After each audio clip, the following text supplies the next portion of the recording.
ভারতবর্ষের অবনতি তখন থেকে আরম্ভ হয়েছে, যখন থেকে ভারতবাসীর কাছে অমূর্ত ভগবান অসীম হয়ে উঠেছে। ঋষিবাদের উপাসনা আরম্ভ হয়েছে। ঋষিবাদের উপাসনা আরম্ভ হয়েছে। তার মানে কি, যিনি পুরুষোত্তম বা যিনি মহাপুরুষ রূপে কেউ আসলেন, কেউ এলেন, তার যে কথাটা তিনি সেটা বললেন, এবং তার পরবর্তীতে কে আবার সেই কথাটিকে অন্য রূপে ঘুরিয়ে নিয়ে যদি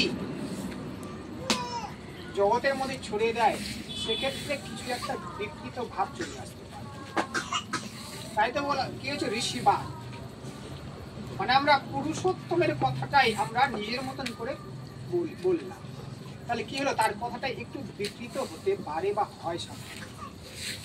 ঠাকুর সেই সুযোগটা দিলেন না।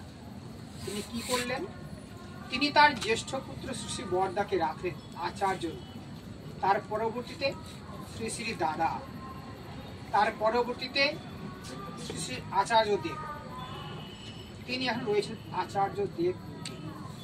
কেন? এই যে ঋষিবাদ বা পুরুষোত্তমের যে অবিকৃত কথা, খাঁটি স্পষ্ট, এটা মানুষের প্রত্যেকটা সমস্যার সমাধান দেয়, সেই সমস্ত বাণীগুলোকে, সেই সমস্ত কথাগুলোকে খুব সুন্দরভাবে ছড়িয়ে দেওয়ার জন্য কিন্তু আচার্যদের বলি, এটা একটা প্লাস পয়েন্ট। তাহলে পুরুষোত্তম অর্থাৎ ঠাকুরের কথাগুলো কিন্তু আমরা বাস্তব জীবনে রূপায়িত করতে পারি। বর্তমান সমাজে কি দেখা যায়, যে যুব সমাজের মধ্যে একটা ভয়ঙ্কর ধরনের একটা অসুখ রয়েছে। কি অসুখ সেটা? মানসিক অসুখ, নেশার একটা ভাব থাকছে। কি করতে হবে, কি করতে হবে না, সেটা বুঝলেও বুঝতে চায় না, বোঝার চেষ্টাও করে। তাহলে তাকে সেই জায়গাটা সঠিক রাস্তাতে ধরিয়ে যাওয়ার সময়টা কখন? সময়টা ওই 12 বছরের আগে, যখন 5 বছর বয়স হয় তখনই নাম দেওয়া, এবং 12 বছর বয়সে দীক্ষা করিয়ে দেওয়া। আগেকার দিনে কি হতো, 12 বছর বা 14 বছর হলে গুরুকুলে পাঠিয়ে দেওয়া। কেন? তখন তাদের যে বয়সন্ধি কাল, যে সময়টা আসছে, ওই সময়কাল থেকে তারা যে শিক্ষাটা পেয়ে যাবে, সেই শিক্ষাটা তাদের সারা জীবনের জন্য কাজে লাগে, সারা জীবনের জন্য কাজে লাগে। কাঁচায় না নোয়ালে বাস, পাকলে করে পাঁচটা, সেটা বলছে। ঘরে যদি একটা চারা গাছের বেড়া যদি দিয়ে দেওয়া যায়, তাহলে কি হয়, গরু ছাগল কিন্তু সেই চারা গাছটাকে খেতে পারে না। ওই বয়সে যদি আমরা একটা বেড়াটা দিয়ে দিতে পারি, তাহলে কি হবে, তাহলে কিন্তু ঠাকুরের নজরে থাকবে, পুরুষোত্তমের নজরে থাকবেন। এবং যখন দেওঘরে যাওয়া হচ্ছে, দেওঘরে গেলে বা শিশির আচার্যদেবের সামনে গেলে যখন তার দৃষ্টি পড়বে তার উপরে, কারণ তিনি তার মধ্যে তো ঠাকুর রয়েছে, তার কথাগুলো যখন মেনে চলবে, সেই যুব সমাজের মধ্যে যারা রয়েছে বা কিশোর বয়সে বা বার্ধক্য অবস্থায়, তাহলে কি হবে,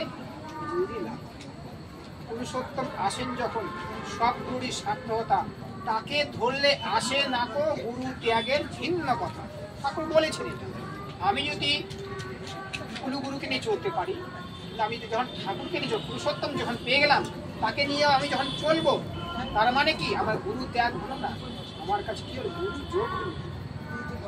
গুরু যোগ হলো।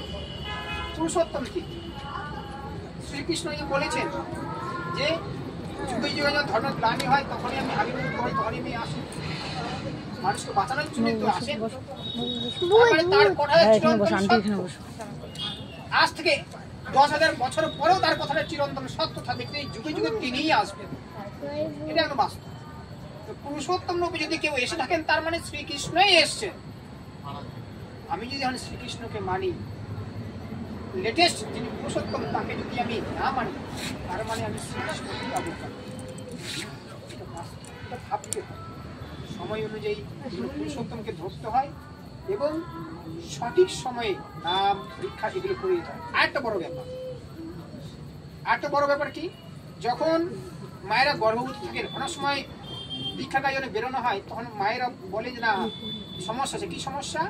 যে না এখন তো সময় হয়েছে, এই মুহূর্তে নেওয়ার ঠিক হবে। কিন্তু ওই সময় যদি নাম করা যায় তাহলে গর্ভস্থ শিশুর মানসিক আধ্যাত্মিক সব থেকে বিকাশ ঘটে।